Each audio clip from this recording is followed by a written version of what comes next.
Coach, give us your assessment of how the day of practice went overall.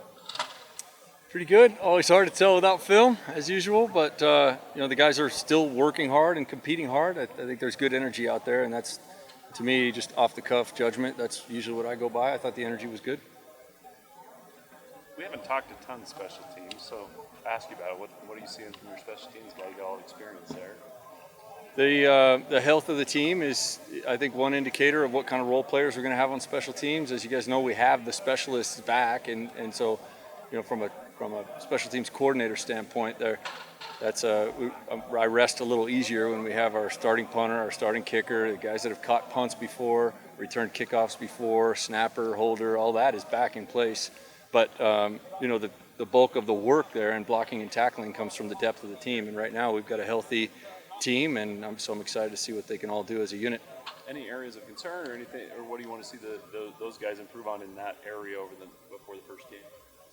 I would like to see us improve in every way. I mean, I think the strength of the special teams unit last year was our punt unit, but I think we can still be better. I think Ryan has the ability to be the top kicker, the top punter in the country, and so I'll start with that one. But we were not ranked very highly in our kickoff returns, and we haven't been for several years, and so that's really been an area of emphasis for us. We want to make smarter decisions in the kickoff return area, and we want to be ready to take advantage and get good returns when we have that opportunity as well. We haven't seen Caleb Christensen out here. Are you anticipating having him back at some point as part of that kick return? Yes, he's fine, and he'll be with the team. Yeah. Now, we saw Hobbs return as well. Was it an injury to deal with him early on, or can you address it at all? He's been fine. Okay. He's with us. He's good to go. Who are your other candidates at kick returner? Talmadge Gunther has been doing some kickoff returns. Miles Davis, Lopini Katoa did some last year. He's been back there as well. Those are probably the top guys at this point.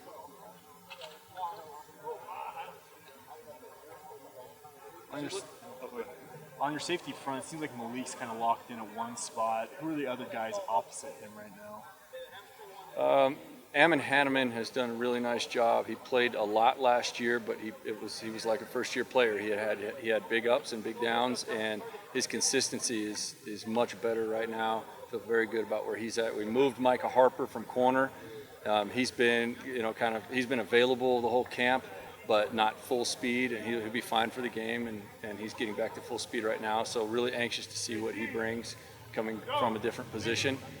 He's working with us quite a bit. We also, Ethan Slade has had a really nice camp. I would say he's been the surprise of camp. And then after that, we've got some young, strong safeties, Talon Alfrey and Carter Krupp, who I think have a lot of potential, but they're still in a learning mode as far as the system goes. How much more can Malik really improve in your mind? Well, I think he can improve a lot. He's, if you asked him the question, I'm sure he would bring it up, but he felt like there were some reps last year where he needed to be a more sound tackler, more consistent tackler. I think he plays the ball as well as anybody that I've worked with when the ball's in the air. I mean, he patrols the back end, and that's the number one criteria for a middle post safety, and he does a really good job at that. But there are nuances and details of the game that he can get much better at. You mentioned Michael Harper moving from corner to safety. You did the same thing with Jacob Robinson last year. Yes. Do you feel like it's been a similar process for him to take the position like Jacob did, or has it been different in any way? I think it's very similar. They bring us a set of skills. It's also it fits into our philosophy. We've been in a position where we've had to really emphasize a developmental defensive back group. We usually, painting with a broad brush here, we want to bring in corners and then move some of those corners to safety and see how they develop, how they physically develop, how they mentally develop. And so Malik Moore, for that matter, he was a corner when we recruited him. He was a corner when he got here, receiver in high school. So he's made a lot of transitions, still learning the game. Mike is the same. He's got to learn the safety position, but he brings a lot of skills from that corner spot.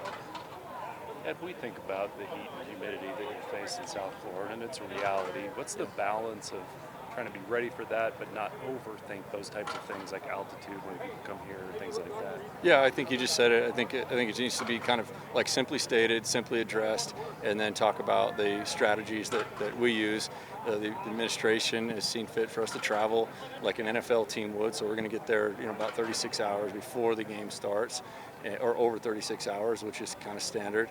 I think, we're dropping down in elevation, so that's something, anytime you want to have credibility with players, you don't just paint this ridiculously hard picture, like that we have some advantages too. We're coming down from altitude.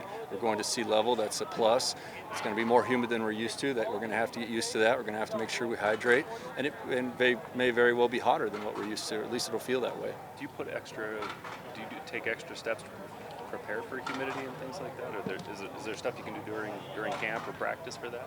There is stuff we can do. I mean, we can wet our field down. We can set our practice time later in the afternoon. But we feel like that's that sometimes can backfire. And now we're not practicing as well as we could. We're maybe having more injuries with dehydration.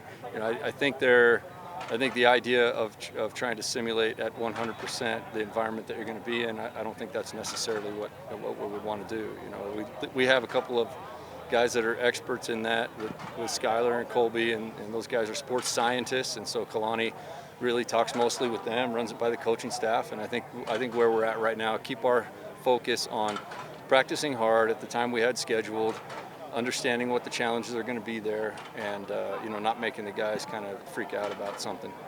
Speaking of that, I read where another school that's playing in Florida on September 3rd is going there indoor, cranking up the heat, putting in steam. Yeah. Have you guys done that? Are you thinking about that at all? No, we're not thinking about. Well, yeah, we're thinking about that. We decided not to do that, and it's not that we think that's wrong. I think that's fine. That's a philosophy, and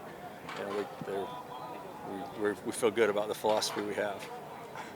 Any other questions for Ed? Thanks, Coach. Yeah. Nice one, Coach. Yep. Thank you, I think guys. he was referencing you.